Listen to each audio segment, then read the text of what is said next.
Hello students, how are you? I hope you are always in the blessing of God and thank you for visiting my class. Kita bertemu lagi dalam mata pelajaran bahasa Inggris dan kali ini materi kita adalah conditional sentence. Apa itu conditional sentence? Kita akan bicarakan lebih lanjut ya. Apa itu conditional sentence? Kita mulai dari pengertiannya. Pengertian conditional sentence adalah kalimat pengandaian kalau dalam bahasa Indonesia, yaitu kalimat yang mengandaikan suatu keinginan, harapan, rencana, dan yang lain-lain yang masih bisa terjadi, possible, suatu yang tidak terpenuhi atau hanya angan-angan saja, unreal, dan tidak terwujud atau impossible, nggak mungkin akan terjadi. Kita bedah jenis-jenisnya. Conditional sentence memiliki beberapa jenis. Secara garis besar saya kelompokkan menjadi 3. Yang pertama adalah real present, mungkin akan terjadi ya. Kalimat ini kita gunakan untuk mengungkapkan hal-hal yang mungkin terjadi. Kemudian unreal present, yang saat ini nggak mungkin terjadi gitu. Kalimat yang menunjukkan bahwasanya hal-hal yang saat ini tidak mungkin terjadi. Dan yang ketiga adalah unreal past, atau kalimat yang kita gunakan untuk mengungkapkan hal-hal yang pada saat ini nggak mungkin lagi terjadi. Kita lanjut. Kita lanjut ke rumus pembuatan kalimat atau conditional sentence. Kita mulai dari yang pertama, dari yang real present. Rumus pembuatannya adalah subjek ditambah will ditambah kata kerja bentuk pertama ditambah pelengkapnya dari kalimat tersebut, atau bisa jadi objek atau keterangan dan lain sebagainya, kata sifat juga mungkin. Nah, dipisahkan dengan if dan diakhiri dengan kalimat berbentuk simple present. Kita lihat contohnya. Contoh kalimatnya yang pertama, I will go to Jakarta if I have much money. Di sana terdiri dari 2 buah kalimat. Yang pertama, I will go to Jakarta. Kalimat yang kedua, I have much money. Kondisinya itu terjadi dalam 2 rentan waktu. Yang pertama adalah I will go to Jakarta terjadi pada masa yang akan datang, kemungkinan terjadi. I have much money, saya punya banyak uang, terjadi di masa sekarang. Tapi itu diandaikan. Pengandaiannya ditunjukkan dengan kata if. Contoh kalimat yang kedua, they will win the game if they play well. Mereka akan memenangkan pertandingan jika mereka bermain dengan baik.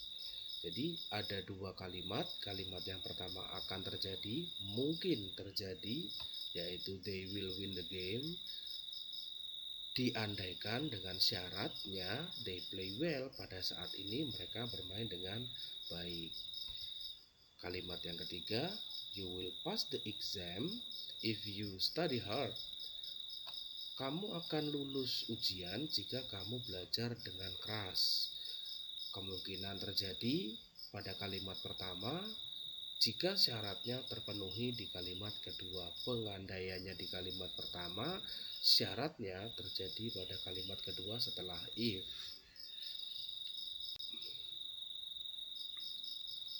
Pada rumus yang kedua ini ada unreal present.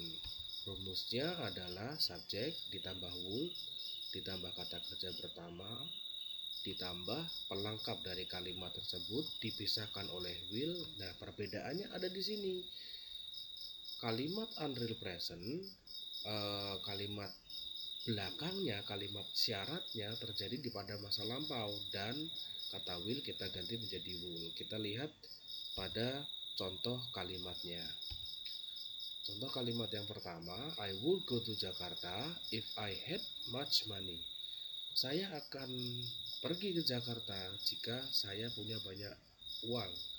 Nah, ini kalimat pengandaian ini berbeda dengan yang real present. kalimat ini berbentuk seandainya saya punya uang di masa lalu, yaitu I had much money, itu di masa lalu. I would go to Jakarta, masa sekarang. Jadi ini seperti lebih kepada seperti penyesalan ya. If I had much money, itu terjadi di masa lalu. I would go to Jakarta, ini terjadi di masa sekarang. Jadi I would go to Jakarta itu adalah masa depannya masa lalu. Kalimat yang kedua, they would win the game if they played well. If they played well itu terjadi di masa lalu, ya, jika mereka bermain dengan baik. They would win the game itu pada masa sekarang. Makanya kalimat ini seperti saya bilang tadi lebih kepada sedikit penyesalan. Realitanya yang terjadi, mereka tidak memenangkan pertandingan karena mereka tidak bermain bagus pada masa lalu tersebut. Kalimat yang ketiga, you would pass the exam if you study hard. Kamu akan lulus ujian jika kamu belajar dengan keras. You studied hard itu terjadi di masa lalu. Belajar kerasnya seharusnya terjadi di masa lalu. Sekarang kamu lulus ujian. Kamu akan lulus ujian sekarang jika pada masa lalu kamu belajar dengan keras. Kira-kira seperti itu. Yang kalimat ketiga, untuk jenis ketiga, yaitu unreal past. Ini yang nggak mungkin terjadi ya. Rumusnya adalah subjek ditambah would have, kata kerjanya bentuk ketiga, pelengkap kalimat dipisahkan dengan if, kalimat belakangnya adalah past perfect tense. Kita lihat contoh kalimatnya. Yang pertama, I would have gone to Jakarta if I had much money. Saya sudah akan pergi ke Jakarta jika saya punya banyak uang. Itu terjadi di masa lalu. Dan ini sekarang pun nggak mungkin. Jadi di masa lalu saya nggak punya uang dan saya akhirnya tidak bisa pergi ke Jakarta. Seperti itu kira-kira. Kalimat yang kedua, they would have won the game if they had played well. Sama, mereka akan sudah memenangkan pertandingannya jika mereka bermain dengan baik. Ini sudah nggak mungkin lagi terjadi karena pada saat sekarang ini kegiatan tersebut sudah selesai dan realnya, kenyataannya mereka kalah. Seperti itu. Kalimat yang ketiga, you would have passed the exam if you had studied hard. Jadi kamu saat ini mungkin akan sudah lulus ujian jika kamu waktu itu belajar dengan keras. Nyatanya, pada faktanya, saat ini kamu tidak lulus ujian karena kamu belajarnya kurang keras di masa yang lalu. Seperti itu. Itu dia 3 jenis kalimat dari conditional tense. Oke, terima kasih sudah menyaksikan video ini. Thank you for watching. See you next video and goodbye.